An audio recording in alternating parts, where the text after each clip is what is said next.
వీలైతే ఇది లైవ్ వస్తుంది. ప్రతి ఒక్కరూ మొబైల్ ఆన్ చేసి ఉంచండి. కొన్ని చరిత్రతో ముడిపడిన కొన్ని సంగతులు చెప్పాల్సిన అవసరం ఉంది కనుక కొన్ని చూస్తూ వింటే కానీ అర్థమవుతుంది. త్వరగానే ముగించే ప్రయత్నం చేస్తాను. మంచి ఎఫెక్ట్ ఎక్కువ ఉంది కనుక. వస్తున్నాయా? ఇది ఒకసారి వేయండి చూస్తాను.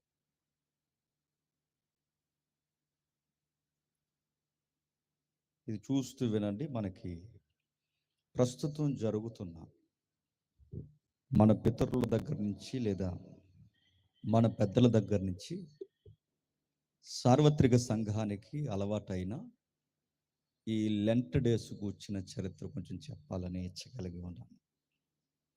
దీనిని గూర్చిన కొన్ని విషయాలు మనకు తెలియాలి. ఓకే, క్లోజ్ చేయి. దీనిని గూర్చిన చరిత్ర మనకు తెలియాలి. ఎందుకు అంటే కొన్ని మూలాలు మనకు తెలియకపోతే మనం తెలియకుండానే దేవునికి విరుద్ధంగా నడుస్తాం. లెంటకు నేను వ్యతిరేకం కాదు, శ్రమ దినాలు పాటించొద్దని నేను చెప్పట్లేదు. కంగారు పడి నన్ను జడ్జిమెంట్ చేయకండి.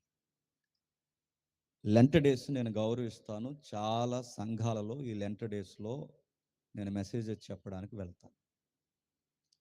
కాకపోతే సత్యం ఎరిగిన వారు, వాక్యం మీద గౌరవం ఉన్నవారు, జ్ఞానం ఉన్నవారు విషయాల యొక్క మూలాలు, వాటి ఆరిజిన్ ఏంటో తెలుసుకోవడం శ్రేయస్కరం. లేదంటే ఆ ప్రకటన గ్రంథంలో చివరి అధ్యాయంలో తిడతాడు దేవుడు, కాండ్రగిచ్చి ముఖం మీద వస్తానని. అదేంటి ప్రభువా, సంఘముగా మేమన్నీ బాగుగానే చేసాం కదంటే నువ్వు అనుకుంటే సరిపోద్దా అని అడుగుతాడు ఆయన. ఆ జాబితాలు యుగాంతంలో మనం ఉండకూడదంటే ఈ మూలాలు మనకు ఖచ్చితంగా తెలియాలి. నాకు తెలిసి ఇది చాలా పెద్ద చరిత్ర, నేను టూకీగా చెప్పడానికి చూస్తాను. ఈ లెంటను స్వాగతించే వాళ్ళు చాలామంది ఉన్నారు, లెంటను వ్యతిరేకించే వాళ్ళు కూడా ఉన్నారు.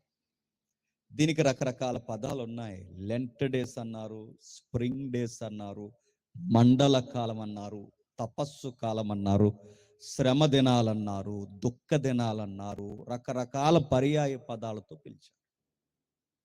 కాకపోతే పెద్ద డౌట్ ఏంటంటే ఈ 40 దినాలు వ్యవధి బైబిల్ బేస్మెంట్స్ ఎక్కడ ఉండవు. మనకి ఉపవాసం చెయ్యొద్దని బైబిల్ చెప్పలేదు, ఉపవాసం చెయ్యాలి.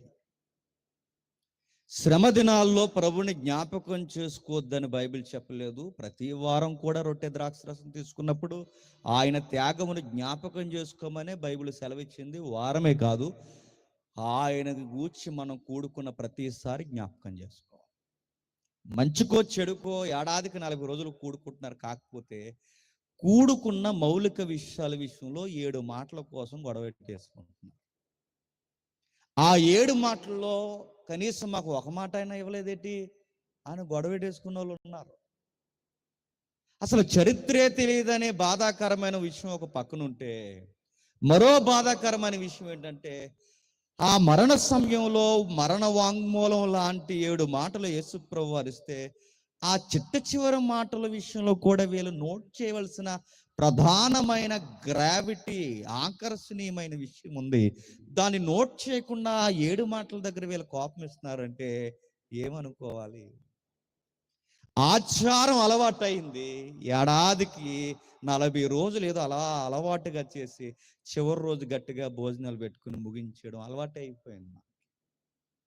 అంతకు మించి ఏమి లేదంటే ఉంది. మరి దీని గూర్చిన అర్థాలు, దీని గూర్చిన మూలాలు ఏంటంటే బ్రీఫ్గా అవుట్లైన్స్ మాత్రమే చూద్దాం. టైం ఎక్కువైంది కనుక. నిజానికి తమ్ముడు దశలోనికి మొదటి పత్రిక చెప్పమన్నాడు. అది 2.5 గంటలు పడుతుంది. తెల్లారిలోకి ఎవరెవరు చచ్చిపోతారు ఇక్కడ. నాకు బాగానే ఉంటుంది, ఈటీగా చెప్తున్నాను కాబట్టి. ఆ నింద తమ్ముడి మీద పడకూడదని దశలోనికి పత్రిక ఆపేసాం. వీలైతే నెక్స్ట్ ఎప్పుడైనా చూద్దాం. ఈసారి లెంట్ టైంలో కాకుండా మంచి సమ్మర్ టైంలో అయితే వీళ్ళందరూ బాగా దొరుకుతారు తమ్ముడు. నా సలహా ఈ లెంట్ టైంలో అక్కడికి వెళ్ళి అటెండ్ అయ్యి వస్తున్నారు కనుక లేట్ అవుతుంది. సరే, లెంట్ అనే వర్డ్ చదువుకున్న వాళ్ళు ఉన్నారని నేను నమ్ముతున్నాను. మీరు బాగా వినండి, చదువు లేని వాళ్ళకి చెప్పండి. లెంట్ అనే పదము లాటిన్ వర్డ్ నుండి వచ్చింది. ఎక్కడి నుండి? లాటిన్.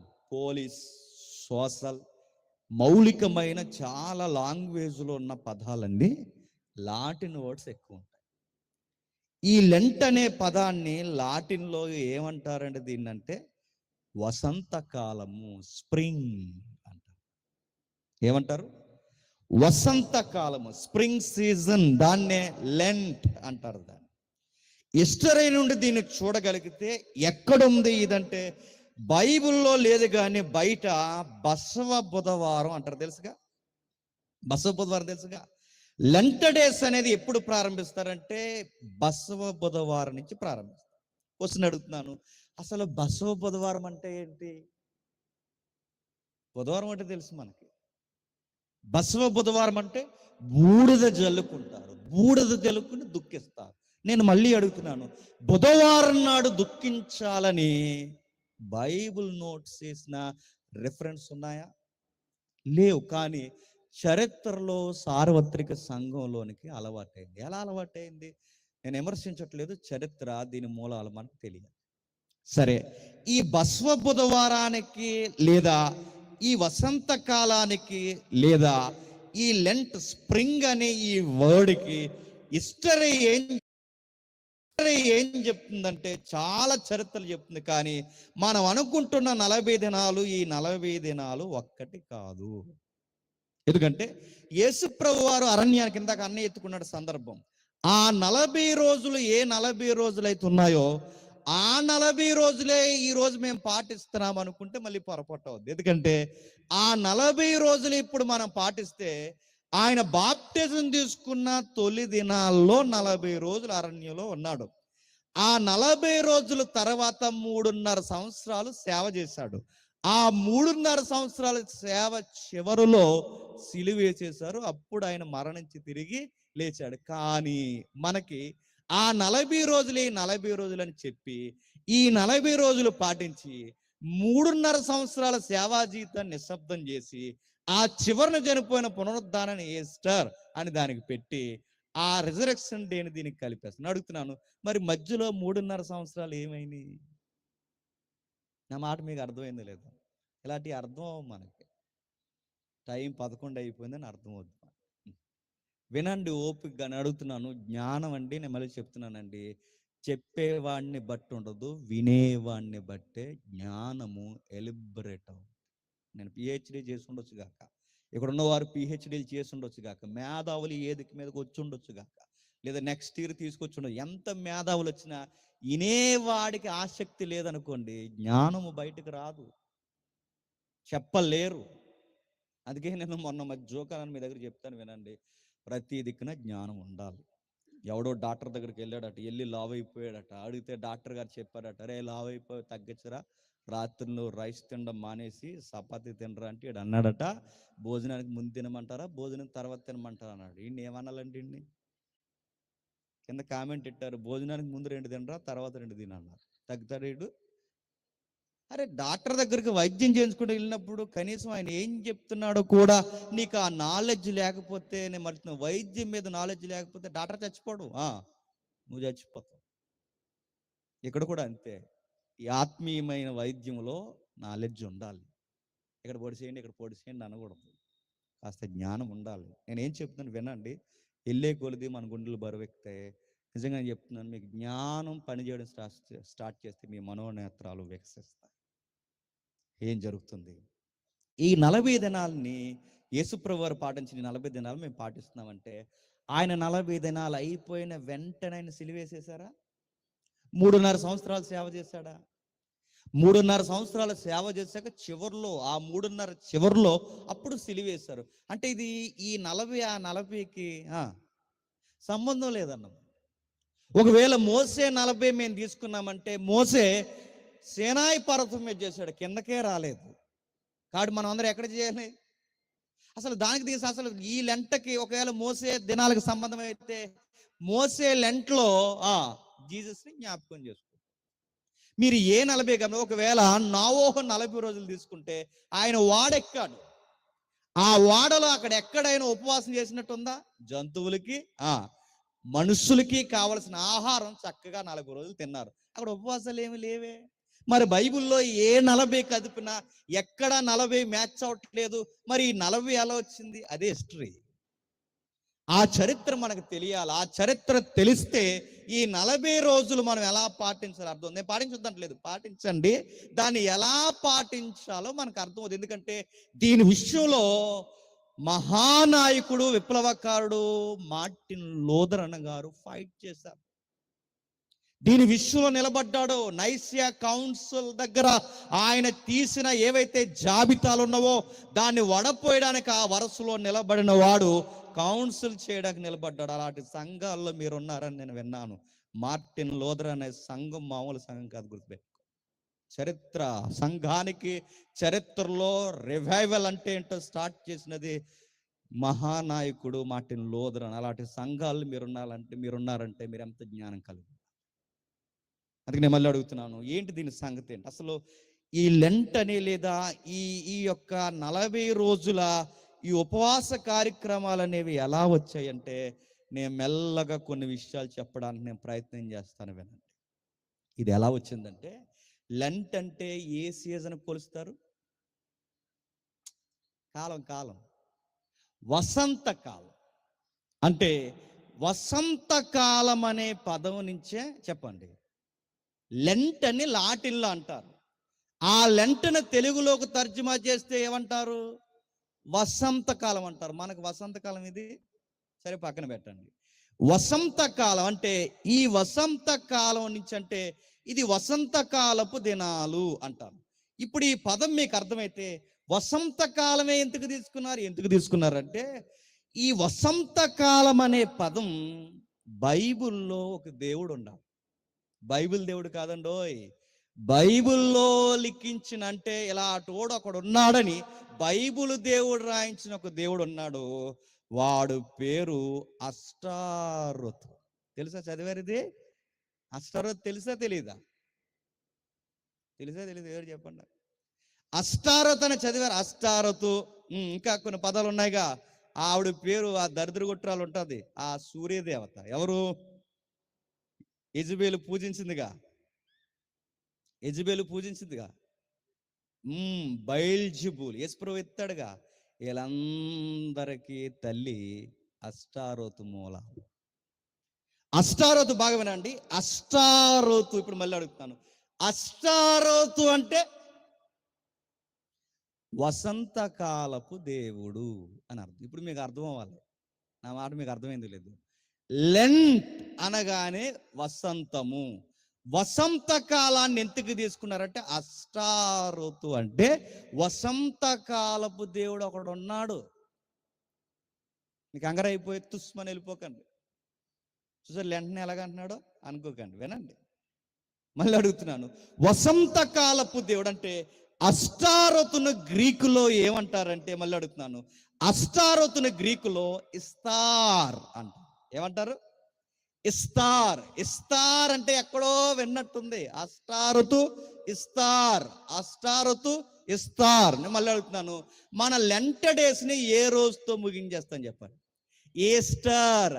ఇస్తార్. నెక్స్ట్ ఈస్టర్ అంటే ఇప్పుడు ఈస్టర్ అనే పదం ఇస్తార్ అంటే అష్టారోతుకి సంబంధించిందంటే మీకు నచ్చినా నచ్చకపోయినా చరిత్ర చెబుతుంది. ఎస్, ఈ ఇస్తార్ అనే పదం అష్టారోతు, అది గుర్తుపెట్టు. అంటే ఇప్పుడు అష్టారోతు దేవత వసంతకాలపు దినాలు. ఇస్టార్ అంటే ఇస్తార్కి ఈస్టర్ అయితే ఇవి మనకెలా వచ్చాయంటే కొంచెం చరిత్ర మళ్ళీ ముందుకి. రోమన్స్ ఈ ఈస్టర్ అనే దేవతను ఏమన్నారంటే, దేవుడిని ఏమన్నారంటే ఫార్చునా అంటారు. ఐగుప్తీలు, మీకు ఎందుకో చెప్తున్నాను పదాలు వినండి, ఐఎస్ఐఎస్ అంటారు దీన్ని. ఇంకా చరిత్రకాలు చెబితే ఇవన్నీ కాదండి, చరిత్ర కాదు, మీరు చెప్పేది బైబిల్ ఉదాహరణ లేదా బైబిల్ ఆధారం ఉందా అంటే ఇలా అడిగేవాడు ఉంటాడనే దీనికి బైబిల్ ఆధారం ఉందని దేవుడు మోసే దగ్గర నుండి యెహెజ్కేలు వరకు ఈ వృత్తాంతం రాసి ఉండొచ్చాడు. కాకపోతే మనం ఎప్పుడు చదివినా మనకి చెప్పండి, బాధపడతారా మాట అన్నందుకు? అర్థం చేసుకునే ప్రయత్నం చేయండి. ఏదో రాశాడని వెళ్ళిపోతాం. చిలకలు స్టార్ట్ అవుతాయి 31కి చిలకలు. ఈ చిలకలన్నీ కాటులు ఎత్తాయి అన్నమాట. ఏ కార్డులు నేను తీయొద్దు అంటలేదండో. 31st కార్డు తీస్తుంది, ఓ చిలక వచ్చి ఒక కార్డు తీస్తుంది, ఓ చిలక వచ్చి ఒక కార్డు తీస్తుంది. అన్ని మంచి కార్డులే తీస్తాయి చిలకలు, ఏంటో మరి. ఏడాది అంతా మంచి జరిగిపోవాలని. నువ్వు చిలక జ్యోతిష్యంలా బైబిల్ చదివితే నేను మళ్ళీ చెప్తాను, నీ బతుకు అయిపోవాలి కానీ జీవితంలో బైబిల్ అర్థం అవుతుంది. నువ్వు ఇలా కొట్టి ఏదో టెక్స్ట్ బుక్లో పిల్లలు ఆడుకునేవారు, అలా తీస్తే నీకు నచ్చిన వాక్యం చదివేస్తారు. దీనికి ఒక సందర్భం ఉంది, దీనికి ఒక నడక ఉంది, దీనికి క్రమానుగతంగా రాయబడిన విధానం ఉంది. 42 మంది ప్రవక్తలు 1600 సంవత్సరాలు ఒక సంస్కృతిలో జీవించి దీన్ని ఒక క్రమానుగతంగా రాశారంటే దీన్ని ఎంత క్రమంగా చదవాలి? నువ్వు చిలకలాగా ఒక రెఫరెన్స్ బయటకు తీస్తే ఎలాగ అర్థమవుద్ది? అదేంటండి రెఫరెన్స్ తీయొద్దంటలేదు, రెఫరెన్స్ అప్లై చేసుకోండి. కానీ ఒక రెఫరెన్సే ఏడాదికి సరిపోయిందని మనం సరిపెట్టుకున్నారో, ఇంత బైబుల్ రాయించిన దేవుని ఉద్దేశాన్ని కాల రాస్తున్నారని మాత్రం మర్చిపోకండి. మీకు ఒక విషయం చెప్తానండి, కార్డు తీసినంత మాత్రాన అదే జరిగిపోద్దని అనుకోకండి. నేను వాస్తవం చెప్తున్నాను, మీకు నచ్చినా నచ్చకపోయినా. ఎందుకంటే మొన్న ఒక యాక్సిడెంట్ జరిగింది. ఆ తమ్ముడు పోలీస్ డిపార్ట్మెంట్లో ఉంటాడు అనుకుంటాను. నేను మీటింగ్ నుండి వస్తున్నాను, సరిగ్గా రాజమండ్రికి కరువు అంటే కొవ్వూరికి కరువు అంటే ఇలా తిరుగుతుంది బ్రిడ్జ్. ఈ తిరుగుతున్న టైంలో ఈయన సిఆర్పిఎఫ్ కానిస్టేబుల్ అనుకుంటా, ఏమైందో తెలీదు, మరి అది ఏం జరిగిందో మనకు తెలియదు. ఆయన డాష్ ఇచ్చాడు, ఆ వాల్ను కొట్టాడు. కొడితే ఈ మెదడు ఉంటుంది చూసారా, ఇలాగ జున్నుగడ్డలాగా వచ్చి రోడ్డు మీద పడిపోయి. ఎవ్వరు రోడ్డు మీద చూడలేదు, ఎవ్వరు లేరు, ఎవరు ఆగరు. ఎందుకంటే తలపోటు వ్యవహారం ఎందుకు అనేసి. మనకి దేవుడు మంచి సమరయుడు దారంట చూసి వెళ్ళిపోడని చెప్పి ఒక ఉదాహరణ ఉందిగా మనకు. మరి ఆ రెఫరెన్స్ మాకు గుర్తు, అందుకే దారిలో ఎవడబడుకొని ఎగదీస్తాం. తర్వాత ఏమైతే అందులో నేను డిపార్ట్మెంట్ కనుక నాకు ధైర్యం, దాన్ని ఎలాగవుతుందో ఆ విషయం నాకు తెలుసు కాబట్టి నేను ఆగాను. ఆల్రెడీ ఫోన్ చేశాను, వచ్చారు. ఏమైనా ఇంటిమేషన్ ఇద్దామని అక్కడున్న ఏమైనా ఎతికితే వాళ్ళ బ్యాగ్ పడిపోయింది. ఆ బ్యాగ్ తీస్తే ఆయనలో ఐడి కార్డు ఉంది. ఇంకా ఏమైనా చూస్తే అందులో ఆయనకి 31st ఇచ్చిన కార్డు. ఆ కార్డులో ఏమో తెలుసా, ఇది మొదలుకొని సదాకాలము అని ఉంది. ఇది మొదలుకొని సదాకాలం నేను దీవించదును, సమృద్ధి కలిగి దీవించ, ఈ పదాలు ఉన్నాయి. కానీ కార్డు అలా ఉంది, కానీ ఆయన మెదడు బయట పడిపోయి చచ్చిపోయాడు. నేను అడుగుతున్నాను, రెఫరెన్స్ తప్ప? ఆ రెఫరెన్స్ తప్ప? లేకపోతే నేను అడుగుతున్నాను, తీసుకున్న ఆయన తప్ప? నేను అడుగుతున్నాను సీరియస్గా, అలాంటి అలవాట్లు తెచ్చిన వాళ్ళు తప్ప? వాక్యం ఏ సందర్భంలో రాయబడింది, ఒక్క వాక్యాన్ని వాళ్ళ జేబుల్లో పెట్టి ఇలా పంపించేస్తే అడుగుతున్నాను. ఇప్పుడు ఏమైపోయాడు? సదాకాలం జీవించి సమృద్ధిగా బతుకుతా అన్నవాడు యాక్సిడెంట్లో ఎందుకు చనిపోయాడు అడుగుతున్నాను. నేనే నా కళ్ళతో చూశాను. ఫస్ట్ ఐ విట్నెస్ నాదే రాశారు పేరు అందులో. నేను ఎందుకు చెప్తున్నానంటే, శిలకలాగా ఒక రెఫరెన్స్ ఇస్తే సరిపోదు. అసలు ఉందా దీని మూలాలంటే? ఉంది. చూద్దాం, ఒకసారి వెళ్దాం. చూడండి, ఆది కాండము 11వ అధ్యాయం. ఆది కాండము 11వ అధ్యాయం. ఆది కాండము 11వ అధ్యాయం మొదటి వచనం చూడండి. భూమి యందంతటా ఒక్క భాషయు, చాలా జాగ్రత్తగా ఇది చరిత్ర మళ్ళీ చెప్తున్నాను, భూమి యందంతటా ఒక్క భాషయు ఒక్క పలుకును ఉండెను. వారు తూర్పున ప్రయాణమైపోచుండగా సేనారు దేశమందంతటా మైదానం వారి కనబడును. ఆగుదాం, ఇక్కడ జరుగుతుంది. జనాల్ని ఎక్కడికి పోకుండా అలా కంట్రోల్లో ఉంచుతున్న ఒక నాయకత్వం ఉందట. జనాలు ఒక యూనిటీగా ఉండాలంటే ఎవడొక నాయకుడు ఉండాలిగా, లీడర్ ఉండాలి. ఎవడున్నాడో ఆది కాండం 10-11 అనగానే టక్కమని స్ట్రైక్ అవ్వాలి మనకి. అక్కడ ఒక నియంత ఉన్నాడు. ప్రపంచంలో మొట్టమొదటి నియంత వాడే ఎవడో కాదు, నిమ్రోద్ అనే నియంత ఉన్నాడు. వాడు ఏం చెప్తున్నాడు, వాడు గురించి 10వ అధ్యాయం ఏమైనా సెలవిస్తుందో చూడండి, 8వ వచనం నుండి. మరియు కూసు నిమ్రోదును కలెను, అతడు భూమి మీద పరాక్రమశాలి అయ్యుండుట ఆరంభించంటే నియంత పాలన, కనుసైగుతో పరిపాలించి జనాలను ఒక కట్టల్లో ఉంచే పరిపాలన చేసిన మొట్టమొదటి పరిపాలకుడు ఎవడు అంటే ఎవడు చెప్పండి? నిమ్రోద్ గాడు. అసలు పాలిటిక్స్ కి పునాదేసింది ఎవడు చెప్పండి? నిమ్రోద్. భౌతికంగా అదిగో పాలిటిక్స్ ఉన్న దానికి, లేదా ఈ పాలిటిక్ ఓడికి ముందే దానికి పునాదేసింది నిమ్రోద్ గాడు. వాడు ఏం చేస్తున్నాడు చూడండి. అతడు యెహోవా ఎదుట పరాక్రమశాలి గల ఏటగాడు. కాబట్టి యెహోవా ఎదుట పరాక్రమం గల ఏటగాడై నిమ్రోదు వలే అని లోకోక్తి అంటే ఒక సామెత ఇతడు ఎలా ఉన్నాడంటే అచ్చు నిమ్రోద్ అని ఒక సామెత ఎలా పోలుస్తారా అంటే సామెత ఇవ్వడంటే ఆడు ఫేమస్ ఫిగర్ అయ్యాడట. ఇంకా ఏం చేశాడు? సేనారు దేశంలోని బాబేలు, ఎరికే, అక్కాదు, కల్నే అను పట్టణములను అతనికి రాజ్యమునకు మొట్టమొదటి రాజుల పరిపాలన, రాజరిక పరిపాలన, రాజకీయ పరిపాలన, ప్రజా పరిపాలన, అన్ని పరిపాలనకు పునాదేసింది వీడే. వాటన్నిటికీ ఇంకా కింద చెప్తాడు చూడండి. ఆ దేశంలో నుండి అస్సూరు బయలుదేరి నినేవే, రహబోతీరు, కాలాహు, నినేవే, కాలాహు మధ్యనున్న రెసీనును కట్టించను. ఇదే ఆ మహాపట్టణము. ఇంకా కింద చెప్తాడు చూడండి. ఇంకా కింద చెప్తున్నాడు చూడండి. 10 సేనారు దేశంలోని బాబేలు, 11 అస్సూరు, నెక్స్ట్ నినేవే. నేను మళ్ళీ అడుగుతున్నాను, బైబిల్ చరిత్ర మీకు అర్థమైతే నినేవే అనేది ఎంత పెద్ద టౌన్ అండి. దానికి వెళ్ళిన ప్రవక్త ఎవరు? యోనా. అంటే నినేవే పట్టణాన్ని కట్టడానికి పట్టణాలు కట్టించింది ఎవడంటే టౌన్స్, అంటే రాజధానులు, రాజ్యాలు స్థాపించిన తెలివైన పరిపాలకుడు నిమ్రోద్ గాడు. ఆ రోజుల్లో ఒక ఏరియాకి టౌన్ ఉండాలి అని టౌన్ ప్లానింగ్ తెచ్చింది ఎవడు చెప్పండి. మీరు ఎప్పుడు రాజధాని పల్లెటూరు ఎట్టరు మీరు చూడండి. రాజధాని ఎప్పుడైనా మీరు చూడండి, పాలకుల పక్కన పల్లెటూరు ఎట్టేస్తారా? ఏదో ఒక ప్రధాన పట్టణాన్ని పెడతారు. ప్రధాన పట్టణాన్ని రాజధానిగా పెట్టాలని ఈ ప్రపంచానికి నేర్పించింది ఎవడు? నిమ్రోద్ గారు. గుర్తుపెట్టు.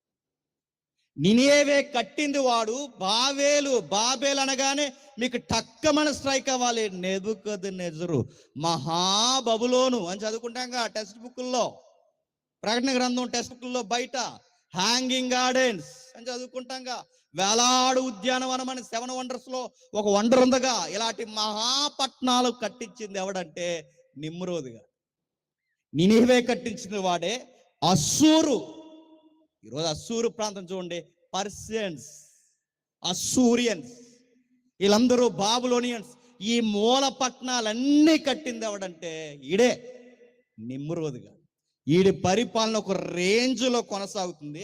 ఇలా కొనసాగుతున్నప్పుడు ఏం జరిగిందో మనకు తెలుసు. వాడు చేసిన మోకముడు పని వాడు చేశాడు. దేవుని చిత్తానికి వ్యతిరేకంగా ఒక పెద్ద టవర్ కడదాం అన్నాడు. ఏమన్నాడు? టవర్ అంటే గోపురం. ఓ పెద్ద గోపురం కడదాం. ఆ గోపురంలో చెప్పండి, దేవుడికే కాపురం పెడదామండి. దేవుడికి. నా మాట మీకు అర్థమైందో లేదో. చుట్టూ ఇల్లు కట్టుకున్నారా? రిఫరెన్స్ మీరు చదవండి, నేను చదువుతాను. ఎందుకంటే మంచి మీరు చదువు, నేను చదువుతాను. మీరు చూడండి 4వ వచనంలో, మరియు వారు మనం భూమి అంతటా చెదిరిపోకుండా ఒక పట్టణమును, ఆకాశము శిఖరము గల ఒక గోపురమును. ఎన్ని వచ్చినాయి? ఒక పట్టణము, ఆకాశము శిఖరము గల ఒక గోపురము, నెక్స్ట్ పేరు సంపాదించుకుందాము రండని చెప్పుకొనిరి. మీరు బాగా గమనించండి.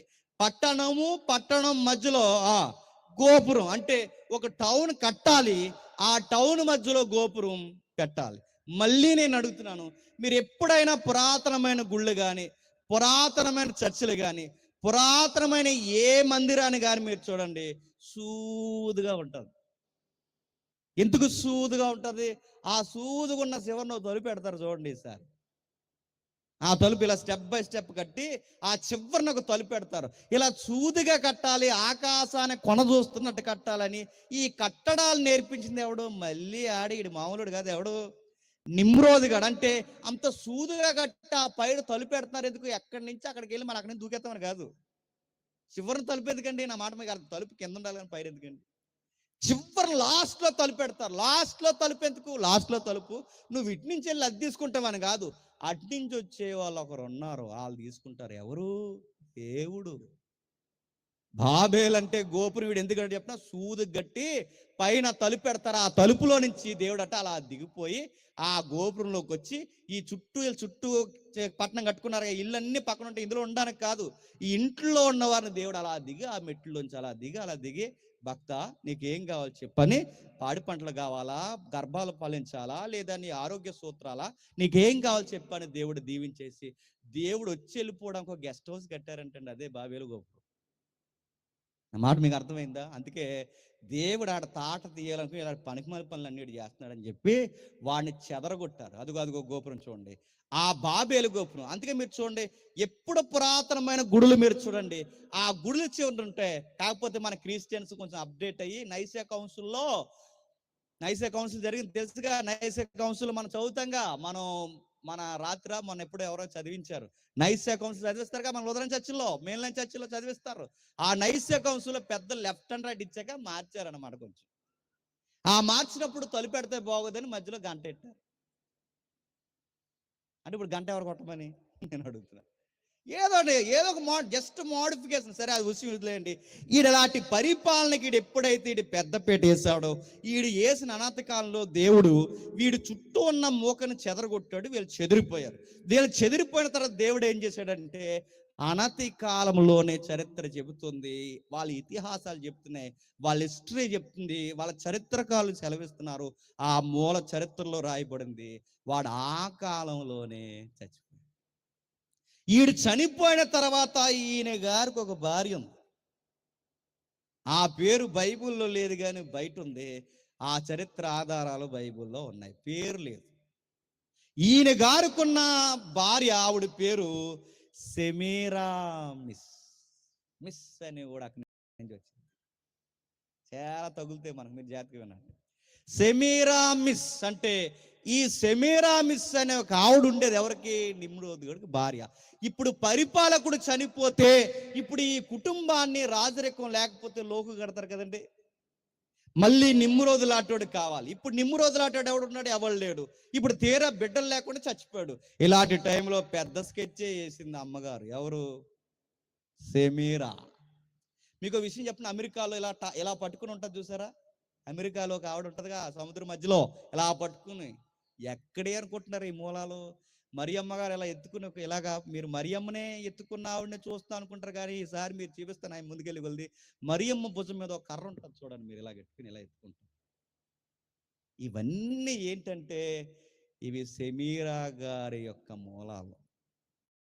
నా మాట మీకు అర్థమవుతుందా? అంటే సెమీరా ఏం స్కెచ్ చేసింది? నిమ్రోదు పోయాడు, పరిపాలన ఈకవుద్ది, మళ్ళీ పరిపాలన రావాలంటే ఒక కథ అల్లింది. ఆ కథ ఏం కథ అంటే, ఇదిగో మళ్ళీ నిమ్రోదు పుట్టబోతున్నాడు. ఆయన నాకు బిడ్డల కనకుండా వెళ్ళిపోయినా ఆయన మళ్ళీ పుట్టబోతున్నాడు. ఇప్పుడు నేను 3వ నెల ప్రెగ్నెంట్ అంది. ఎవరు? అదే అలా ఆయన లేకుండా ఎలాగంటే, అదే దైవం. ఎవరు అనుకుంటున్నారు? నిమ్రోద్ అంటే అందే. నా దేవుడు నా గర్భంలోకి వచ్చాడు. మీరు గమనిస్తున్నారా?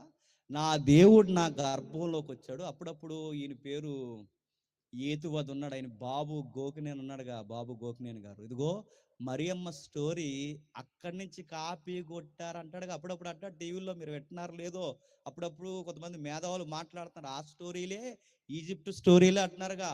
ఇవన్నీ మూలాలు ఆవిడ గారిదే. కానీ విషయం గుర్తుపెట్టుకోండి, మరియమ్మ గురించి పూర్తిగా తెలియక మాట్లాడు. సరే, విషయం వదిలేండి.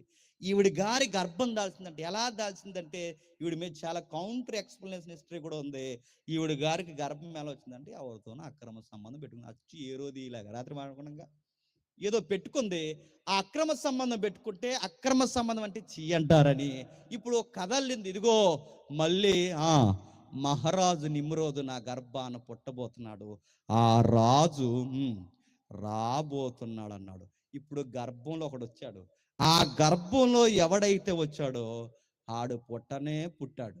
వచ్చాడని అన్నది ఎవడో, మొత్తం మీద ఎవడదో ఆ గర్భం మీద ఆ గర్భంలో నుంచి పుట్టినోడికి ఒక పేరు పెట్టారు. ఈ బైబిల్ పేరు ఉంటుంది. ఆ పేరు హిస్టరీలో కూడా ఉంటుంది. ఆ పేరు ఏం పేరు తెలుసా? తమ్మూజు.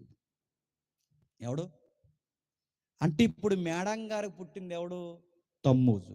పేరు తమ్మూజు. బాగా వినండి, పేరు తమ్మూజు.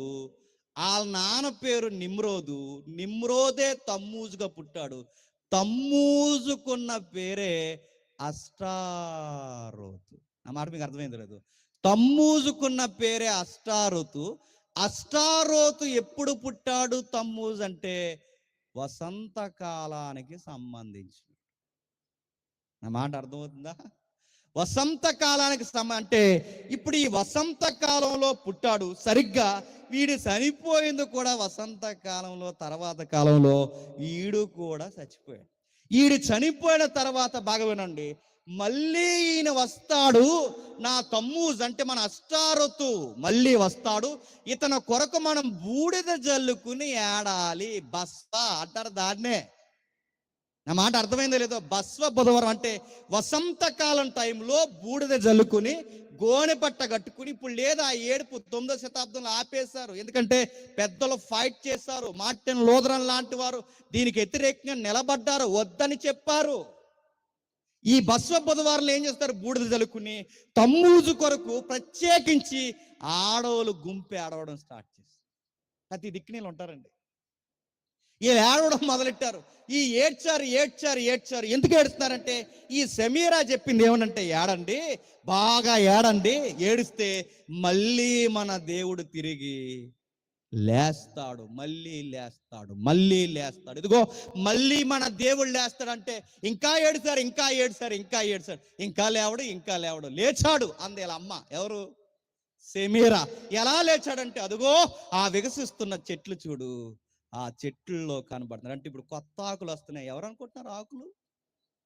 ఇదే వసంతకాలం. వికసిస్తున్న ఆ ఆకులు చూడు, ఫలిస్తున్న ఆ చెట్లు చూడు, ఎగురుతున్న పక్షులను చూడు, ప్రకృతిలో మళ్ళీ చూడు ఒక నూతనత. వసంతకాలంలో నూతనంగా వస్తాయి అన్ని కొత్తగా. ఈ కొత్తదనం వస్తుంది చూడు, అదిగో కొత్తగా ప్రకృతిలో వికసిస్తున్నాడు మన తమ్మూజు. మళ్ళీ వచ్చాడు. నిమ్రోదే మళ్ళీ పుట్టాడు. ఆ నిమ్రోజు పేరే తమ్మూజు. ఆ తమ్మూజు పేరే బైబిల్లో అష్టారతు. దాని పేరే ఇస్తార్ గ్రీక్ లో. దాని పేరే మనకు తెలియకుండా వచ్చేసింది ఈస్టర్. ముఖ్యాంశాలు మరోసారి చెప్పమంటారా? చెప్పండి. జరిగింది ఇది. సరే, ఇది ఎలా ఉంటే ఈ 40 రోజులు ఏడ్చే, మళ్ళీ చెప్తాను, ఈ 40 అనే ఏడుపు బైబిల్కి సంబంధించింది కాదు. మరి ఈ 40 ఎక్కడి నుంచి తెచ్చారు? అదిగో ఆ ఆడవాళ్ళందరూ వసంత కాలం 40 రోజులు. చెప్పండి, ఆడి కోసం ఏడ్చారు. ఎవరి కోసం? తమ్ముడు. మరి మనం ఏడుతున్నాం ఎంతవరకు రైటు, ఏటి ఇదంతా తప్పు అంటారని ఈ క్వశ్చన్స్ అన్ని ఇప్పుడు మీకు రేజ్ అయిపోయి ఉంటాయి. ఆగండి, నేనేం తప్పు అంటలేదు, వినండి. లాస్ట్కి వెళ్ళాక 12 గంటలకల్లా ఆన్సర్ బయటకు వస్తుంది. వెళ్ళిపోదురుగా, ముగించేద్దాం. ఏం జరుగుతుంది? ఇలా వచ్చింది. ఎప్పుడైతే ఇవైతే లోపలికి చొరబడ్డాయో బైబిల్లో దీనిని కూర్చున్న ఎక్కడ మనకు కనబడదు. అయితే ఈ 40 రోజులు లెంట అక్కడి నుంచి తెచ్చారు. తెచ్చిన తర్వాత వీళ్ళు ఏం చేశారంటే పాటించారు. ఇలా పాటిస్తూ పాటిస్తూ వెళుతున్నప్పుడు అప్పటికి క్రిస్టియానిటీ లేదు కదండి. అప్పటికి ధర్మశాస్త్రం, మోసే లా నడుస్తుంది ఇజ్రాయెల్కి. ఎప్పుడైతే లేదో మొదటి శతాబ్దంలో క్రైస్తవ్యం వచ్చింది. మొదటి శతాబ్దంలో క్రైస్తవుల్ని ఎలా చంపారు? గర్భిణీ స్త్రీల యొక్క మానాల్లో, జననాంగాల్లో కత్తులు పెట్టి పైనుంచి కిందకి, కింద నుంచి పైకి కత్తి పెట్టి చీరి ఆ బిడ్డలను బయటికి లాగి బండకేసి కొట్టి చంపేసి యేసు ప్రభు నమ్మాము అన్నందుకు ఘోరంగా చంపారు. పురుషుల్ని బట్టలు ఇప్పి వాళ్ళని భయంకరంగా కొట్టి పచ్చి చర్మాలు అంటే తోళ్ళు ఉంటాయి కదా, జంతువుల తోళ్ళు, ఆ జంతువు తోల్లో వాళ్ళని కుట్టేసి మరుగుతున్న ఎండలో పడేస్తే ఆ తోలు ఎండకేమవుద్ది?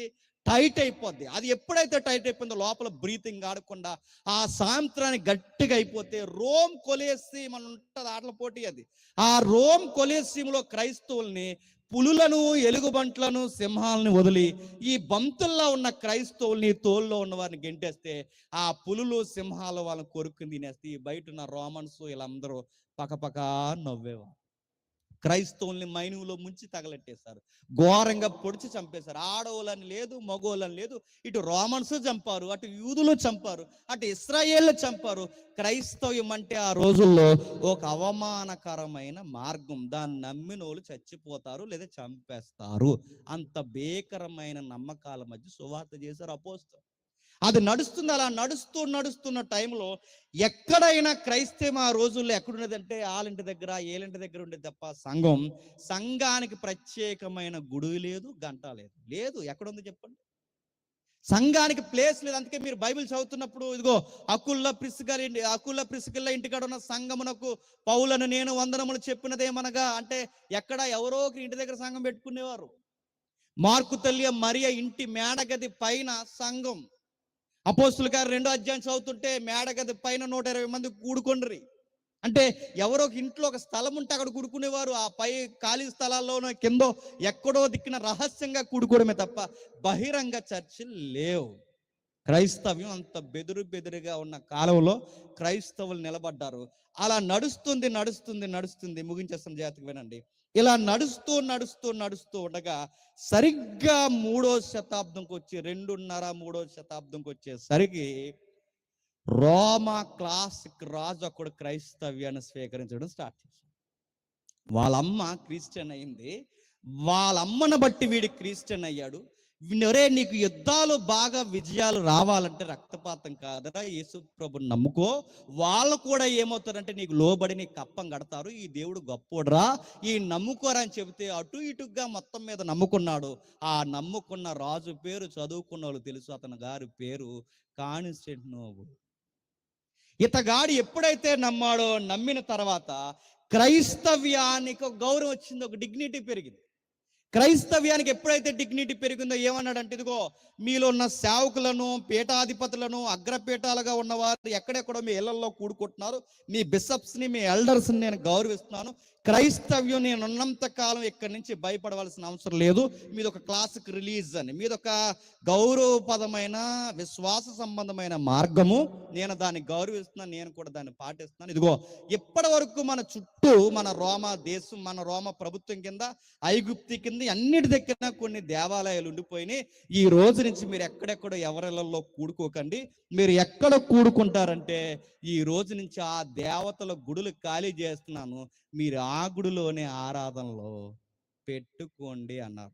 అలా ఆరాధన ప్రారంభించిన మొదటి సంఘం పేరు రోమన్ క్యాథలిక్ సంఘం. నా మాట అర్థమైందా? అంటే ఇప్పుడు ఎప్పుడైతే ఆ గుడిలోకి వెళ్ళారో, ఆ గుడిలోకి వెళ్ళినప్పుడు బాగా వినండి, వెళ్ళిన తర్వాత వాళ్ళ గుడిలో విచిత్రమైన బొమ్మలు ఉంటాయి. అష్టారోతు బొమ్మ, ఈ నిమ్రోదు కూడా బొమ్మ, లేదా ఈ తమ్మూజు కూడా బొమ్మలన్నీ ఆ గుళ్ళు అన్నిటికీ మీరు చూడండి. రోమన్ క్యాథలిక్ గుడులన్నీ మీరు చూసారా ఎన్ని బొమ్మలు ఉంటాయో? మీరు ఎప్పుడైనా గమనించండి. ఆ బొమ్మలు ఈసారి మీరు చూసినప్పుడు, ఇప్పుడు చూడండి మరియమ్మ యేసుక్రీస్తు వారిని, ఏం జరిగిందో నేను చూపిస్తాను చూడండి. నా మాటలు తప్పు అయితే నేను మళ్ళీ చెప్తున్నాను, చెప్పు తీసుకొట్టండి. ఇది నిజమైతే చెప్పినట్టు వినండి. నా మాట మీకు అర్థమైంది లేదు, ఒకసారి చూద్దాం. ఒకసారి అది ప్లే చేద్దాం. ఒకసారి జస్ట్ ఆ ఇమేజ్ చూడండి, ఏం జరుగుతుంది అక్కడ. ఒకసారి ఆ ఇమేజ్ చూడండి. ఒకసారి మీకు కనబడుతుంది అది. మీరు కనబడితే మన ఇండియాలో అమ్మ కొడుకుల సెంటిమెంట్ దేవుడు ఉన్నారు తెలుసుగా.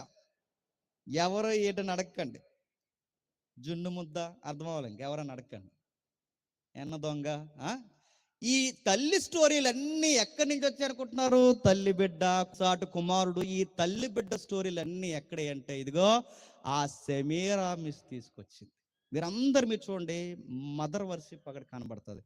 అక్కడ కనబడుతున్నప్పుడు కొన్ని పేర్లు ఉన్నాయి, మీకు కనబడుతున్నాయి లేదో నాకు తెలియదు, నేను చూస్తాను చూడండి. మొట్టమొదటి ఇక్కడ కూర్చుని ఉంది చూడండి, కూర్చుని మొట్టమొదటిది మీకు లెఫ్ట్ సైడ్ మొట్టమొదటి ఇమేజ్ ఏరో మార్క్ తిరుగుతుందా, ఏం తిరుగుతా? మొట్టమొదటిది అక్కడ కూర్చుని ఒడిలో ఒక అమ్మను పెట్టుకుని చూడండి, ఒక అబ్బాయిని పెట్టుకుంది. ఎవరు అనుకుంటామంటే మనం మరియమ్మ అనుకుంటాం. అక్కడ రాసింది చూడండి చరిత్రలో, ఈమె ఎవరంటే Babylonian Semiramis and Nimrod and Tammuz అని ఉంది చూడండి.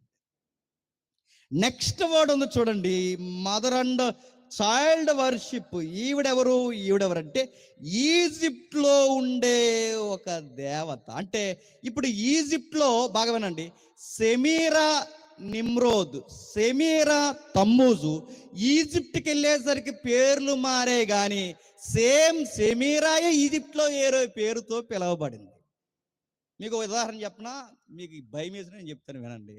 మనకి బైబిల్లో అర్తిమీదేవి అని ఉంటుంది తెలుసుగా, డయానా అంటారు. ఈవిడ గారు కలకత్తా వచ్చింది, ఎవరన్నా అడగండి, మీకు అర్థం అవ్వాలి. వచ్చింది కాదు, తెచ్చారు. కలకత్తాలో ఓ దేవత ఉంది, ఎవరండి?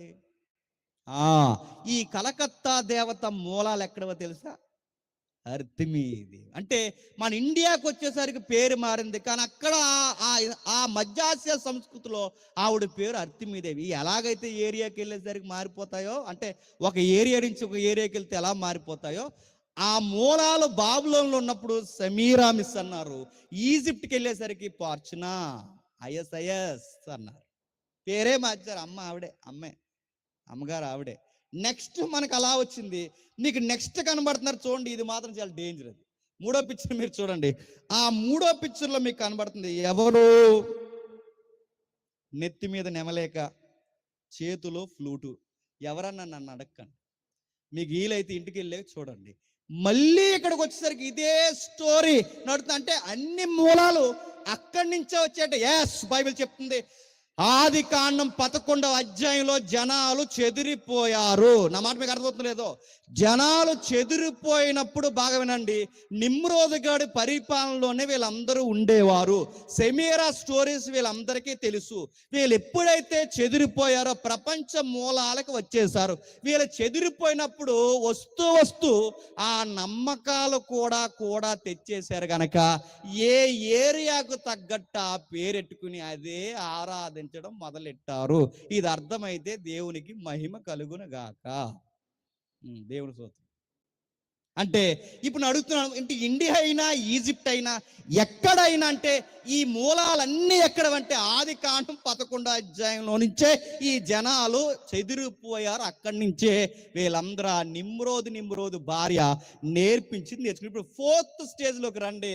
ఇప్పుడు మన తల్లి కనబడుతుంది అక్కడ. ఆవిడే చెప్పండి, మరియమ్మ ఒడిలో యేసుక్రీస్తు. అడుగుతున్నాను, మరియమ్మ ఒడిలో యేసుక్రీస్తు వారు పెట్టిన ఇప్పుడు ఈ జిరాక్స్ ఎక్కడి నుంచి తెచ్చారు?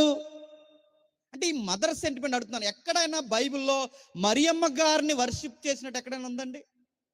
మరి వర్షిప్ చేసే విధానం ఎలా వచ్చింది? రోమన్ క్యాథలిక్ ఎప్పుడైతే ఆ కాన్స్టెంట్ నోబుల్ ప్రారంభించాడో, ఈ ప్రారంభించినప్పుడు ఆ గుడుల్లో వీళ్ళు ఉన్నప్పుడు ఎలాగో లేడీ విగ్రహం ఉంది, ఎలాగ చిన్న బిడ్డ కనబడుతున్నారో ఇంక ఈవిడికి పేరెట్టేద్దామని బొమ్మకు పేరు మార్చారు. అందుకే నెక్స్ట్ ఇమేజ్ చూడండి. నెక్స్ట్ ఇమేజ్లో ఎవరు కనబడుతున్నారు మీరు చూడండి. చాలా మందికి ఆ పేరు లేకపోతే మీరు ఎగ్జాక్ట్ ఏమనుకుంటారు చెప్పనా? నెక్స్ట్ ఇమేజ్ ఆ నెక్స్ట్ ఇమేజ్ చూస్తే చాలా మందికి అర్థం అవుద్ది. ఆ ఇమేజ్లు అందరూ మరియమ్మ అనుకుంటారు. కానీ మీరు అక్కడ చరిత్ర చదువుకుంటే మనకు అక్కడ చెప్తుంది ఆయన కాదు, ఆయన మోసే గారిని జీవిస్తున్నారు. చూడండి, జూమ్ చేయండి ఒకసారి. మీరు అందరూ నేను అడుగుతున్నాను, అందరూ మీరు చూడండి. మరియమ్మ యేసుక్రీస్తు వారి యొక్క విగ్రహాలు ఇప్పటికీ క్యాలెండర్ మీద కూడా మనకు అవి ఉన్నాయా లేదా చెప్పండి. చేతులు ఉన్నది మనం అనుకుంటాం యేసుక్రీస్తు వారు అనుకుంటాం. కాదు, నిమ్రోదుగోడు మళ్ళీ పుట్టాడు. నిమ్రోదుగోడు మళ్ళీ పుడతాడు. పేరేంటండి? తమ్మూజు. ఇప్పుడు ఈవిడ పేరు మరియమ్మ కాదు, ఎవరో సెమీరా. అంటే ఎవలావిడ? భార్య. నిమ్రోదుగోడు భార్య. ఇప్పుడు అడుగుతున్నాను, మరియమ్మ చేతిలో ఎలాంటి మంత్రాల కర్రలు కానీ, బాగా చూడండి, అక్కడ చూడండి, మంత్రాల కర్ర కానీ మరియమ్మ దగ్గర చేతి కర్రలు ఎక్కడన్నా ఉన్నట్టు బైబుల్లో ఉందా? అంటే ఇప్పుడు ఆ కర్ర చూసే మీరు చెప్పొచ్చు ఈవిడ మన తాలీక కాదు. మన తాలీక కాని ఆవిడికి పేరు ఎలా వచ్చిందంటే, ఆ కాన్స్టెంట్ ఎక్కడ ఆరాధించుకునే వాళ్ళని అక్కడ ఆరాధించుకోమంటే బాగున్ను, మా గుడిలే మీకు చర్చలు అవుతున్నాయిరా అన్నప్పుడు వచ్చింది ఈ కర్మ. నా మాట మీకు అర్థమైందా? ఇక్కడి నుంచి వచ్చింది. ఎప్పుడైతే వచ్చిందో ఇవి జరిగాయి. ఇవి జరిగినప్పుడు ఇవి ట్రాన్స్ఫార్మ్ అయిపోయి ఇప్పుడు ఈ లెంట్ అనేది మెల్లగా మనకు అలవాటు. నా మాట అర్థం. మంచిగో చెడుకో 40 రోజులు కూడుకున్నారు, సంతోషం. ఎందుకంటే 4 గంటలే ఉన్న పెద్ద మనిషి 40 రోజులు చచ్చికొచ్చి పొందడం సంతోషమే కదండి. చెడుకో మంచికో మూలాలు తెలిగిపోయిన కూడుకున్నారు. కానీ వినండి, ముగించేస్తాను. అయితే ఈ తమ్మూజు ఈ పేర్లు బైబిల్లో ఉన్నాయంటే అష్టారోత్ ఉంది, ఎగ్జాక్ట్ తమ్మూజ్ అని ఉందంటే ఉంది. ఆడు కోసం వసంత కాలంలో ఆడోలు ఏడుస్తున్నారని బైబిల్లో ఉంది. చూస్తారా? ఎహెస్కేలు చూడండి ఒకసారి. ఎహెస్కేలు గ్రంథం 8వ అధ్యాయం. 8వ అధ్యాయం 13, 14 వచనాలు చూడండి. నోట్ చేసుకోండి. ఏ పెన్ ఉంటే ఆ పెన్నుతో అక్కడ అండర్లైన్ చేయండి. ఏమనుకున్నా ఎవరేమనుకున్నా ఈ రెఫరెన్స్ రేపు అడిగిన వాళ్ళకి చూపించండి. ఏమనుందో చూడండి. ఎహెస్కేలు గ్రంథం 8వ అధ్యాయం 13వ అధ్యాయం 14, క్షమించండి, 8వ అధ్యాయం 13, 14 వచనాలు. మరియు ఆయన నీవు ఈ తట్టు తిరుగుము, నీవి తట్టు తిరుగుము, వీటిని మించిన అతి హేయ కృత్యములు వారు చేయుట చూతువని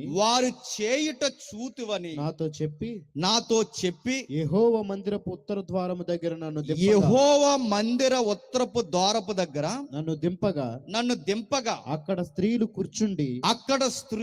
కూర్చుండి బాగా వినండి, దర్శనం చూస్తున్నాడు యెహెజ్కేలు, దర్శనాన్ని యెహోవా చూపిస్తున్నాడు యెహెజ్కేలుకి.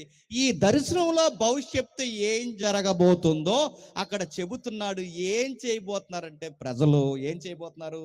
అక్కడ స్త్రీలు కూర్చుండి తమ్మూజు దేవతను గూర్చి ఏడ్చుట భవిష్యత్తుని దర్శనములో యెహెజ్కేలైన నేను యెహోవా చూపించటగా చూసి తిని. అంటే ఇప్పుడు ఆడవాళ్ళందరూ ఏడుస్తున్నారు. ఎప్పుడు ఏడుస్తారు? వసంత కాలంలో ఏడుస్తారు. వసంత కాలంలోనే ఎందుకు ఏడుస్తారు అంటే ఆడి పేరే వసంత కాలపు దేవుడు. ఆడు వసంత కాలపు దేవుడు అని ఆడికి పేరు ఎందుకు వచ్చిందంటే ఆడు వసంత కాలంలో చనిపోతే ఆడు మళ్ళీ తిరిగి లేస్తాడని అనుకున్నారు గనక ఆడు మళ్ళీ తిరిగి లేస్తాడంటే ఎట్టా లేచాడంటే అప్పుడు అందరూ చిగురించిన చెట్లు ఇవన్నీ చూడండి, ఈ వసంత కాలమే మళ్ళీ తిరిగి లేచాడని గుర్తు. అందుకే దాని పేరు లెంట్ అంటారు. లెంట్ అంటే వసంతం, స్ప్రింగ్ సీజన్ అంటారు.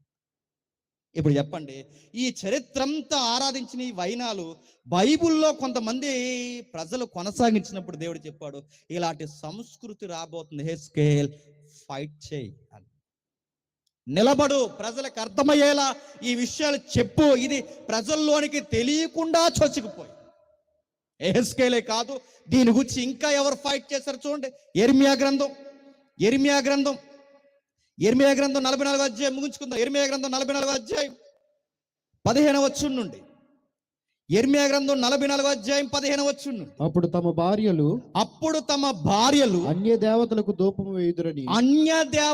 దూపం వేయుదురని ఎరిగి ఉన్న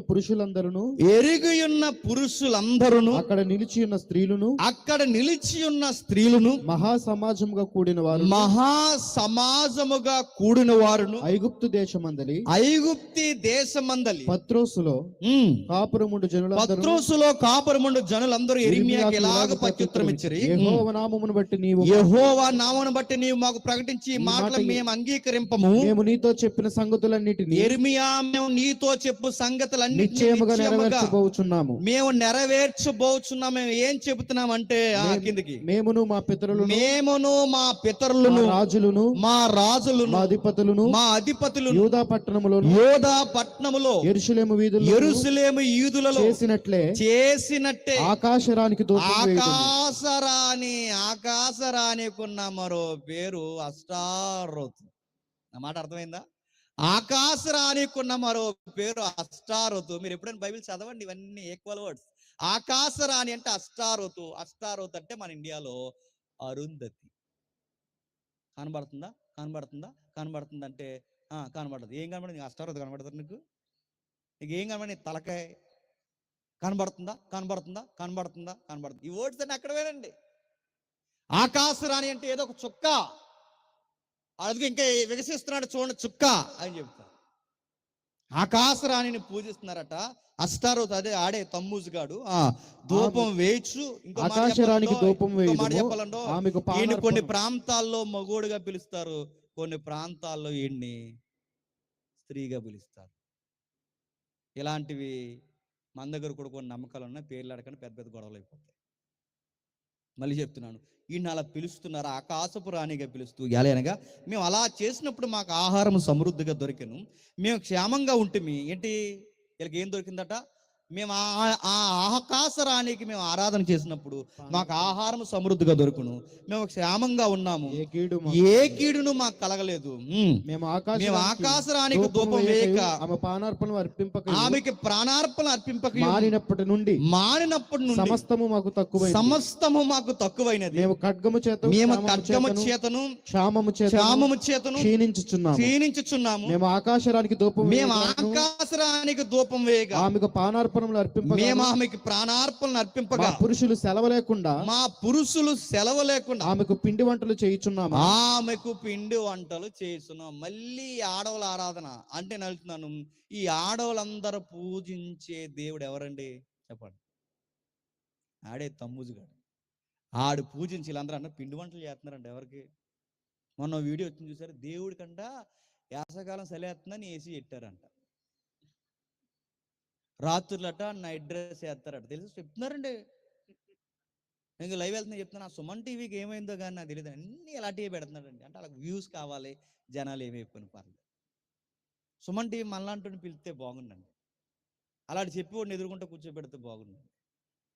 పిల్లరు, మన పిల్లరు. ఎందుకంటే మనం ఇలాంటి మూలాలన్నీ ఎత్తి మాట్లాడతాం. మన పిల్లరు మనం పిలిస్తే తమ్ముజు బయటకు వచ్చేస్తాడు, అష్టరోజు బయటకు వచ్చేస్తాడు, ఈ ఏసీలు పిండి వంటలు గొడవలు అన్నీ బయటకు వచ్చేస్తాయి.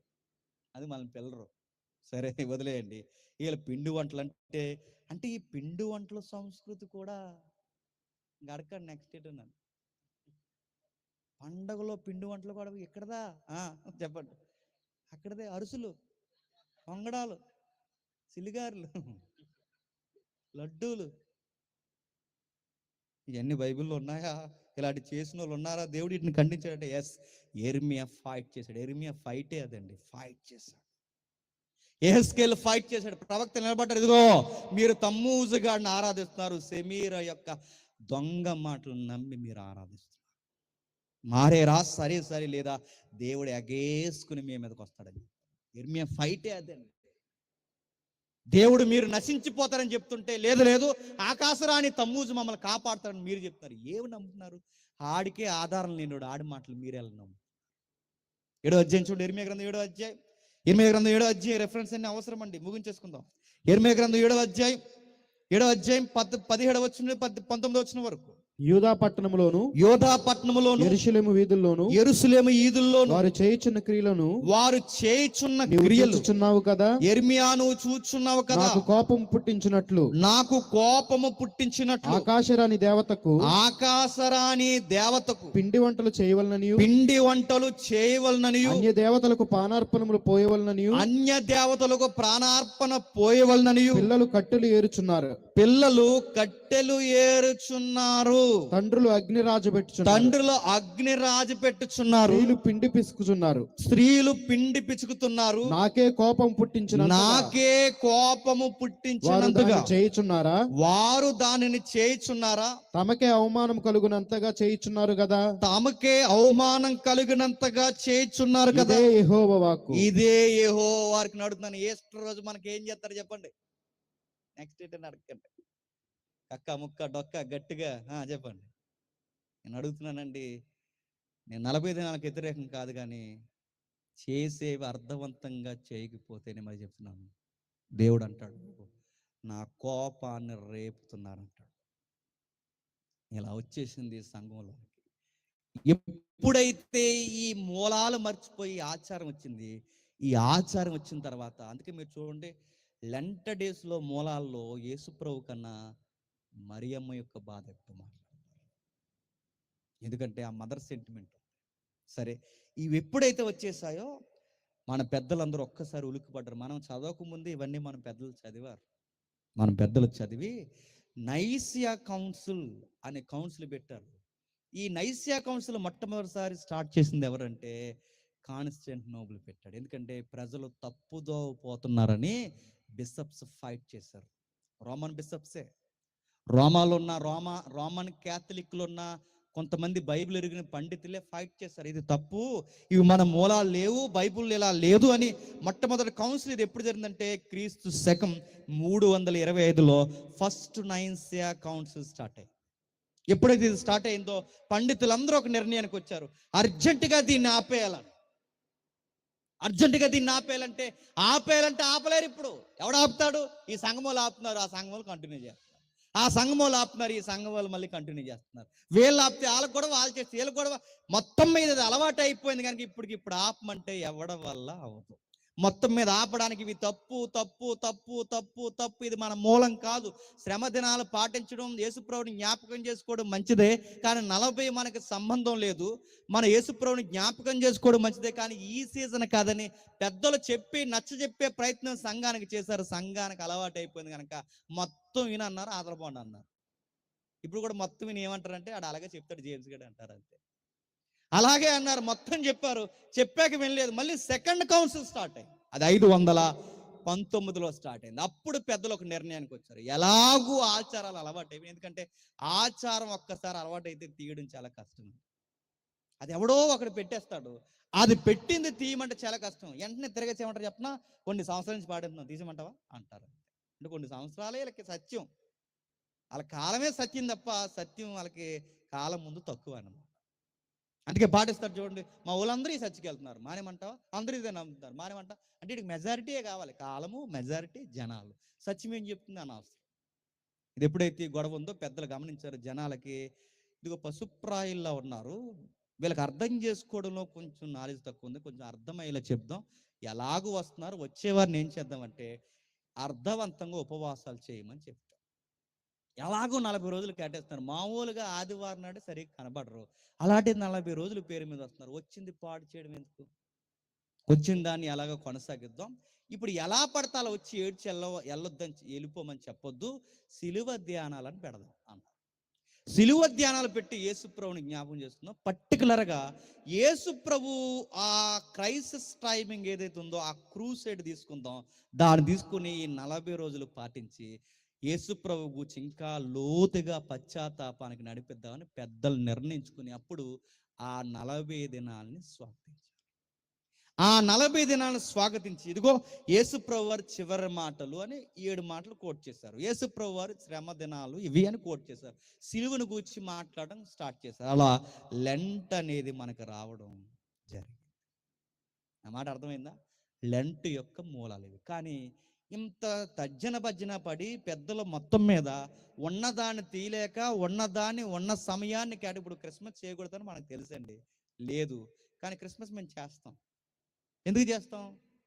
యేసుప్రభు పుట్టుక కొరకు మంచిగా మాట్లాడుకునే రోజు జనాలకు అలవాటు అయింది ఏదన్నా ఉంది అంటే క్రిస్మస్. అంటే మూలం మంచిది కాకపోయినా ఈ పాటిస్తున్న ఒక ఉద్దేశం, సమయం ఉంది, అది మంచి సమయం కనుక దాన్ని వాడుకోవడం తప్పేమీ కాదని ఒక హెల్దీ ఆలోచన ఎప్పుడైతే పెద్దలకు వచ్చిందో దాన్ని స్వాగతించారు. కానీ బాధాకరమైన విషయం ఏంటంటే ఇంత స్వాగతించి పెద్దలు ఇదిగో యేసుప్రభు కొరకు ఏడాలి, ఖచ్చితంగా మీరు లెంట్లో ఉపవాసం చేయండి, ఎందుకంటే బైబిల్ చెప్పింది ఉపవాసం చేయమని. ఆ ఉపవాసం దేని కొరకు చేయాలి, దేని కొరకు చేయాలంటే ఆ ఉపవాసం మీరు ప్రభు ముందు పశ్చాత్తాపడడానికి చేయండి. కానీ మనం ఏం చేసాం, 40 రోజులు ఉపవాసం ఉండి కారుతావా ప్రభు అన్నామా, ఇల్లు జగన్ గారితో ఇల్లు ఇప్పిస్తావా, సెంటు ప్రభు సెంటు, వాలంటరీ మనసు కరిగించి ప్రభు. నువ్వు యేసు ప్రభుని జ్ఞాపకం చేసుకున్న ఐసియా కౌన్సిల్లో పెద్దలందరూ నిర్ణయిస్తే నీకు ఇల్లు కావాలా? మళ్ళీ తమ్ముజు బ్యాచ్ అందరూ తయారయ్యారండి. ఈ 40 రోజుల్లో మళ్ళీ యేసు ప్రభు వారిని జ్ఞాపకం చేసుకుని పెద్దలు ఎప్పుడైతే అంగీకరించారో ఇది గాలికి వదిలేశారు. చివరికి ఏం చేశారు, 7 మాటల్లో మాకు 2వ మాట ఇస్తారా, ఎవరా ఎవరా, సరే చూసుకుందాం, వచ్చే ఏడాది ఎలా ఉంటాం మేము చూసుకుంటాం. పాపమించోళ్ళు ఎక్కువైపోయారు లెంట్లో. అసలు విషయానికి గాలి కుదిలేశారు, ప్రభు త్యాగానికి గాలి కుదిలేశారు. 40 రోజులు కట్టిక ఉపవాసాలు దేని కొరకు చేయాలి అంటే పశ్చాత్తాపం కొరకు చేయాలి. కానీ ఉపవాసాలు దేనికి చేస్తున్నారు చెప్పనా, ఓ మాట చెప్పనా, రైస్ ఒకటే మానేస్తారంట, డ్రై ఫ్రూట్ జ్యూస్ తాగుతారంట, రైస్ ఒక్కటే మానేస్తారట. సమ్మర్ ఉపవాసాలు అయితే కరేపాకు జల్లుకుని మజ్జిగ కచ్చగా చెక్కగా కొడతారంట, ఓరసలు కూడా తాగుతారట. నేను అడుగుతున్నాను, ఏం ఉపవాసాలండి? ఉపవాసం అంటే ఆకలి దప్పులదంటే నా తినే సమయాన్ని కూడా నేను టైం వేస్ట్, నా సమయాన్ని వేస్ట్ చేయకుండా నా తినే సమయాన్ని కూడా ప్రభువా నీకు ఇచ్చేస్తున్నాను, నిన్ను గూర్చి ధ్యానిస్తాను, నీ గూర్చి ఇదిగో నీ నీతి కొరకు నేను పశ్చాత్తాపడుతున్నాను, దేవుని దగ్గరికి వసించడమే ఉపవాసం. అది చేస్తున్నామా? ఆచారంగా వస్తాం, అలా గడిపి వెళ్ళిపోతాం. అలా గడిపి వెళ్ళిపోయి చివరికి 40 రోజులు అయిపోయిన తర్వాత లాస్ట్ రోజు ఈస్టర్ పండుగ చేస్తాం. ఈస్టర్ అంటే ఎవడండి? సరే చేస్తే చేశారు. ఆ ఈస్టర్ రోజు కూడా ఎవరిని జ్ఞాపకం చేసుకోవాలి? ప్రభు తిరిగి లేచాడని జ్ఞాపకం. సరే ఇంక వచ్చేసింది అలవాటు, ఏం చేస్తాం, ప్రభు తిరిగి లేచాడని జ్ఞాపకం చేసుకోవాలి. కానీ ఆ రోజు సరిగ్గా ఈస్టర్ రోజు గొడవలు అయిపోతుంటాయి. కూర దాహెత్తారు, మజ్జిగ దాహెత్తుంటారు, పెరిగి దాహెత్తుంటారు. ఆ కోళ్ళు లోపల ఉంటాయి ముక్కలు. మాస్ లాంగ్వేజ్ ఉంది దానికి, సాల్తీలు దాహారు. నాకు ఎట్టలేదు అంటారు. ప్రభుని జ్ఞాపకం చేసుకున్నట్టు ఈస్టర్లో మాకు పాట అయినా ఇవ్వలేదు, మమ్మల్ని జ్ఞాపకం చేసుకోలేదు అంటారు. పెద్దలను జ్ఞాపకం చేసుకుని అంటున్నాను, సంగమా అని అడుగుతున్నాను, ఏమైపోతున్నారు? అందుకే ప్రకటన గ్రంథంలో ఈ తమ్మూజుగాడి యొక్క చరిత్ర, ఈ ఆరాధనని తిట్టాడు. ఏమని తిట్టాడు చూడండి ఒకసారి, ముగించేసుకుందాం. తిట్టాడు, ఏమని తిట్టాడు? ప్రకటన గ్రంథం 18వ అధ్యాయం ముగించేసుకుందాం. ప్రకటన గ్రంథం 18వ అధ్యాయం, ప్రకటన గ్రంథం 18వ అధ్యాయం మొదటి వచనం చూడండి. అటు తరువాత మహాధికారం గల వేరొక దూత పరలోకం నుండి దిగి వచ్చుట చూసి అతని మహిమ చేత భూమి ప్రకాశించెను. అతడు గొప్ప స్వరముతో ఆర్భటించి ఇట్లనెను. ఇది చివరి దినాల్లో జరగబోతుంది. రేపు ఎల్లుండో ఎప్పుడో మనకు తెలియదు, జరగబోతుంది. ఇది నెక్స్ట్ జరగబోయే సీన్. మహాబబులోను కూలిపోయాను. మహాబబులోన్ అంటే ఇదిగో ఆ బబులోన్ దగ్గర పుట్టించింది ఎవడండి? నిమ్రోద్ గాడు. బబులోన్ గడిచింది ఎవడండి? నిమ్రోద్ గాడు. బబులోన్ ఆరాధన ఎవరండి? నిమ్రోద్ ఆరాధన. బబులోన్ ఆ లేడీ దేవత ఎవరండి? సెమీరా. ఆడికి వాళ్ళిద్దరికి పుట్టినట్టు చెప్పుకున్నది ఎవరండి? నిమ్రాదు. ఆడి పేరు తమ్మూజు. వీళ్ళ ముగ్గురు వర్షిప్ ని బబులోను కేరా పెడ్రస్ గా చూపించి చూపిస్తూ చాలా వర్తకాలు చేసిందంట. వాళ్ళందరినీ తిడుతున్నాడు. అంత్య దినాలు ఎలా ఉండబోతున్నాయి? ఎదుగో మహాబబులోను కూలిపోయాను. అది దెయ్యములకు నివాస స్థలం. అది దయ్యాలకి నివాస స్థలం. అంటే అక్కడ ఏముంటాయి చెప్పండి? దయ్యాలు అంటే నిమ్రోద్ కూడా ఒక దెయ్యం, తమ్మూజు ఒక దెయ్యం, ఆ సెమీరా ఆవిడ పెద్ద రాకాసి దెయ్యం. అది దయ్యాలకి నిలయము, నివాస స్థలము. ప్రతి అపవిత్ర ఆత్మకు ఉనికి పట్టు, అపవిత్రమును అసహ్యమైన ప్రతి పక్షికి ఉనికి పట్టు ఆయన. మీకు బొమ్మ నేను చూపించకూడదు, ఎందుకంటే పక్షికి, అపవిత్రమైన పక్షికి ఉనికి పట్టు అంటే ఈ తమ్మూజు కూడా ఒక బొమ్మ ఉంటుంది, చూపించకూడదు. ఇలాగ రెక్కలుండి, ఇందాక అన్న చూపించాను, ఇలా రెక్కలుండి ఇతౌట్ డ్రెస్ తో నూడిగా ఒక విగ్రహం ఉంటుంది అన్నమాట. అదో పక్షి. ఆడి పక్షి దేవుడు కూడానే. మీకు ఒక మాట చెప్పనా, మన సంస్కృతిలో పులులు దేవుళ్ళు ఉన్నారు తెలుసా? సింహాల దేవుళ్ళు ఉన్నారు, గెద్ద దేవుళ్ళు ఉన్నారు. ఇవన్నీ ఎక్కడేయండి అని అడుగుతున్నాను. ఇవన్నీ ఎక్కడేయండి? ఆ 11వ అధ్యాయంలో చెదిరిపోయారు, కానీ ఆ అలవాట్లు మాత్రం ఎక్కడా మానలేదు. ఎక్కడెక్కడ చెదిరిపోయారు అక్కడక్కడికి ప్రజలు తెచ్చుకుంటారు. అందుకే అపవిత్రమైన ప్రతి పక్షికి ఉనికి పొట్టాయను.